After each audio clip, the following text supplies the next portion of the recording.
Uhuru Kenyatta afanya nini?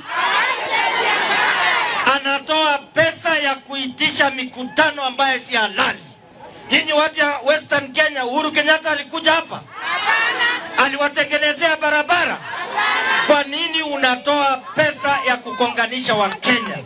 Ashindwe ama asishindwe? Ashindwe. Wamama mnaamua aende ama asiende? Yeye anatoa pesa ya kuzunguka kwa miji mkubwa. Ati walianza sijui wapi, wanakuja wapi? Watu ya Malava mnasema washindwe ama asishindwe? Tunajua wewe Uhuru Kenyatta umeanza kutoa pesa ulichukua kwa Wakenya. Na sisi tunakuambia hiyo pesa yako hiyo unatoa kiolela. Serikali itaenda kufunga hiyo pesa yako na wewe hakuna kitu utafanya katika hii jamhuri yetu ya Kenya. Hiyo ni sawa si sawa?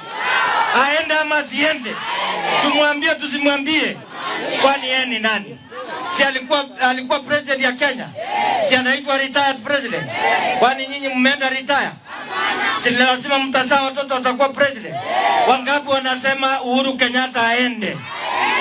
We will not entertain politics of division in this country. Wameona barabara inajengwa kutoka Malava inaelekea Samisi. Sasa wameshindwa na sisi tunaona ya kwamba lazima hii area ijengwe. Hata inyeshe mheshimiwa, inyeshe ndio Uhuru apotee. Ndio wakulima waende shamba, aende ama masiende. Na tunajua ametoa pesa ya kuzunguka Kenya. Wewe utashindwa, atashindwa ama atashindwa? Anafikiri Waluhya ni watu ya kudanganywa? Anafikiri Waluhya ni wale wa zamani? Wako na simu na wanakuambia ng'oo. Hebu mueleze